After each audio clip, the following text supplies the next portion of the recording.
Okay, so if I can give a little background. We got approached by the department to say there's an opportunity to look at developing and privatizing the movement of buffalo. I discussed it with Dr. David Pretorius, and he immediately said, I'm willing to offer up my time to help try and make this a reality. And the amount of work that he's done behind the scenes with Andre and the online system developers has been astronomical. The setting up of SOBs, Dr. Richard Burrows in the background, work that they've been doing together, the negotiations, the going to the department and saying, we're not here to take away your job. We're here to ensure that when our members apply, that everything is in order and that we streamline your functionality. So just if I may, thank you, Dr. Dave, for all your work, and we look forward to your presentation. Thank you, Richard. Thank you, everyone, for the opportunity. I'll just give a quick update on where we are with regards to the work we've put in and things we'd like to achieve and things we still need to achieve. So quickly, our historical problems with regards to what government is struggling with is the definition of your borders. Where are your borders? Where's your farm? What's happening? Also your BU number. So sometimes they just don't know what's going on. And then your application process with regards to getting a new farm, for buffalo, BU numbers, etc., was a very intensive process. You put in your documents, and then this local state vet is refusing your documents because you forgot to put in your title deed. So we're trying and putting checklists into that online system to make sure when you apply, your application is actually complete and up to date. So we take the whole process of looking at your documents the moment you submit them, taking them to the local state vet, taking them provincial, and then to DALRAD to eventually get your BU number, and that's everything electronic. Then we're busy in the process of identifying possible quarantine facilities that can be used in the event a farm doesn't have BOMAS. So you guys would be able to, and we envisage this, to be able to move your BOMAS to a local BOMA on another farm, test your buffalo, have them auctioned off, and then sell them. The reason for that being is when they're in very well maintained BOMAS and proper setup BOMAS, you can actually save a hell of a lot of money on transport, access to your facilities, etc., etc. But this is something we look into, and we will have to do that in the SOP, and state has to sign off on that, and that's what we're busy preparing. So the lack of adequate state vet supervision at the sampling, guys, I know many private vets, including myself, that have tested buffalo where there's never been a state vet present. And one of the problems is the state is sort of allowing that to happen. But then we get that nice, 460 million rand court case against the state because there was a mishap. Now, I don't think I, as a private vet, ever want to be in that position of certifying a TB result and have to go stand in court. Now we are getting the SOPs in place that the private vet can actually do that work, certify, and the risk will remain with the state. Obviously, the state has got some criteria on who they will allow to work with. They don't want to work with every vet, and I'm pretty sure you guys know some vets' track records. They are my colleagues, but some of them I do scratch my head a bit about their way of work. So the other thing is, we've got sort of poor record keeping. I'm not saying that you guys are not keeping record, but that record keeping and numbers, the statuses, the disease statuses are not being reported to state. So state doesn't have a transparent way of looking at your farm and saying, this is what's going on into the country. One of my colleagues in one of the meetings said, we can take 2 weeks and take all the onderstepoort results, and we're going to put those results together and know what's going on into the country. And I said to him, and how long does it take you to register a farm at the state currently? And it's like 3 months. And I say, you expect state to get all that data together, compile it, epidemiologically analyze it, and give us a risk model on what's going on into the country. It's not going to happen, guys. There's absolutely no initiative at the state. My wife works for state. I love her dearly, but I know her own struggles. She can go to a boss and there lies a paper, this guy, if things don't get signed. Okay, so it is a massive problem. The advantage I also have with my wife being at DALRAD at national is I can go and have a coffee with Marja from time to time. So I have a bit of back channeling, which I'm using. So the other four advantages, Richard Burrows, which is helping me quite a lot, is worked at Dalrad 4 years. So we know how they think. And we're trying to use that to our advantage. Okay. Another problem we're seeing, and this is quite often, how many guys have you submitted buffalo samples, you get it to OP, and 2 weeks later, OP gives you this wonderful negative results, and 3 of your microchips has got a digit error. Okay.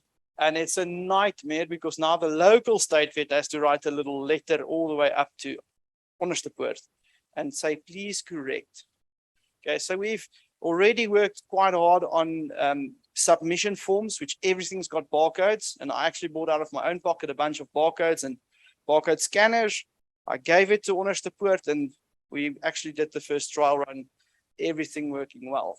And the labs are actually like, why haven't we done this earlier? And we know why, because we've got people there with no initiative. It doesn't have the budget for 700 Rand barcode scanned. So the solution is we're going to complete the online form and the whole process, the whole submission, everything being done online. We're going to use the WRSA portal for that. And some of you guys have seen part of that. And then we are busy in the process, and hopefully, guys, keep your fingers crossed. Our SOP gets accepted, our CPD course gets accepted, and we will have our first vets ready by mid-April.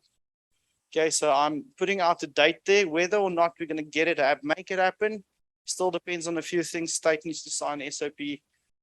But we've got excellent lecturers. We've got vets committed. We've got buffaloes and a venue. It's the last few little details, then we're there. So, and we've established the Buffalo Company with certain stakeholders. The Buffalo Company is separate from the WRSA. Why? The reason why simply is I don't want Peter Obram to tell me he's going to wreck my membership here, the WRSA, and he's going to tell me how to do my work. So it's simply a separate company to remove bias. Okay, but we work hand in hand together. And we use the WRSA system to report and do everything. So all our transparency between state, the Buffalo Company, and WRSA happens then in that sort of tri-union shareholding thing all together. So we're working together to make that work. So the solution is our farmers are going to register. We get the GPS, the coordinates. It's directly visible on a map. We know who you are, where you are, when you are, what's happening on your farm. We can coordinate that on your local, your provincial, and your national level. So at least state can now look into what's going on to the country, and we can start getting a picture of what's happening in our buffalo industry. We sort of know it's clean. I think we've got the cleanest industry in the country, but you know it about your farm and your farm and your farm, but it doesn't mean anything at state.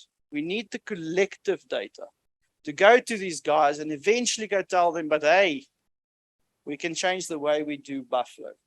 And that's the 5-year, 10-year plan. So the function of the Buffalo company is we're going to manage the vets. So there might be 10 or 15 vets allowed to test buffalo. We're going to manage that process. We're going to manage the authorization. And in principle, we are overseen by Dalrad, because I can have a private vet authorized and Dalrad says, but hey, this guy's DB tests, hey, it's not lekker. We have to have Dalrad committed as well to authorize that thing. We already have the Limpopo approval, the director, the person responsible for buffalo, overseeing the whole buffaloes in Limpopo and Tata, or I'll be saying something. Richard's got the details. And then we have approval or 2 or 3 local guys. You guys all know Dr. David Malema. He's on there, believe it or not. He is very committed. And then we've got Dr. Kloppa, and Edward will be easy. We're a bit struggling with up high, getting them just to know the system and sign off, but we're there with Limpopo, and I think which is one of our problem childs. Okay, so the function and how we will start with the Buffalo Company is we'll have that CPD course developed. It's a prerequisite for all vets. So what is going to happen is once you book a vet, that vet will be of certain quality. We will make sure there's no shortcuts. It's not a newcomer. He's going to have at least 3 years in the wildlife industry. He has worked with buffalo and he's signed off and sort of vetted by a local state vet. It's all to do a bit about politics. We go ask nicely and get them in. And once we've got the foot in the door, you will receive a vet that knows what they're doing. So if your TB results are certified negative, I can assure you with the way and the criteria we've set, you can actually be more comfortable with your results than just having a technician running around. Okay. The idea from Dalrad said, if we do this CPD course quite well, they will actually make it a requisite for all the technicians. So that's what we're hoping to do. It's got strict requirements and strict suspensive conditions. So if we do find a vet testing some buffalo and it's intended to come to Dr. Peter's farm and we ended up at Richard's farm, we will suspend that vet because obviously it doesn't make sense that those things happened. Okay. One of the things is we will deal more with the laboratory and the results. So we're going to get that results. Richard will receive it, go through the results and get published properly online. So your application process, if we get everything done well, let's say your results are out by day 10, you should have approval by day 12. That's where we want to aim for. So your buffaloes will be in Beaumont 12 days. If we get the labs to do a bit of better work, but that's the end goal in 2 or 3 years. Sample tracking. So all those things will happen. You will know where your things are. You will know what results are available, and it's going to be on a single platform. You will not need to phone anyone. It will be there the whole time. You log in, you check your stuff. We know we're waiting for Brucella or we're waiting for FMD. This is the corridor results. You don't have to phone your local vet. Don't have to phone your private vet. No state vets, no labs. We do all those things. Okay, so and then we're going to incorporate that results on the farm level, national level, within a digital spreadsheet. It's just a very layman's term to say a massive database. And once we've got this database going, we really got some excellent things we can do. This thing thinks I'm done. Sorry, guys.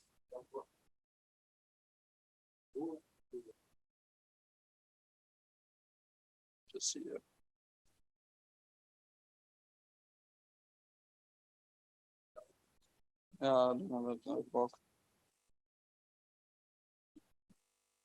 Okay, while they sort out slides. So the idea is once we've got this beautiful, nice database showing that your buffalo is actually testing well, we've got a nice track record, you've been a good boy, you've looked after your herd, we can come to you and say, you want to test 10, 20 buffalo. Now we take the statistics and we've taken the buffalo that come, you've arrived, you've sent buffalo, and all these sorts of statistics can be within a few minutes we can determine. But if you want to test 20 buffalo on your farm, the risk is XYZ, we only need to do 5. And that's where the long-term saving comes in. We must remember, why do you guys think the state is putting so much emphasis on FMD, specifically FMD, and let's call it corridor, on buffalo? Why are we under such heavy? Let me fix it. I hope I don't break it again. Okay, so it's the epidemiological significance we go into. The reason is the state needs to report to the OIE, and the OIE determines whether our country is open or closed for exports. And unfortunately, buffaloes are the reservoir host of FMD. But we all know that's not the truth.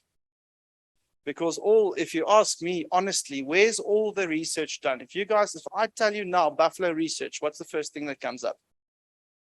Think about nationally, not just us. Kruger. So where does all the international students that wants a very nice research holiday, because I think international people just get these topics for research holidays. Where do you think they go? They go to Kruger. They go to Botswana to go do the lions, speak to Eric Ferreira. It's just every time he's busy with research people that's researching elephant, researching lions.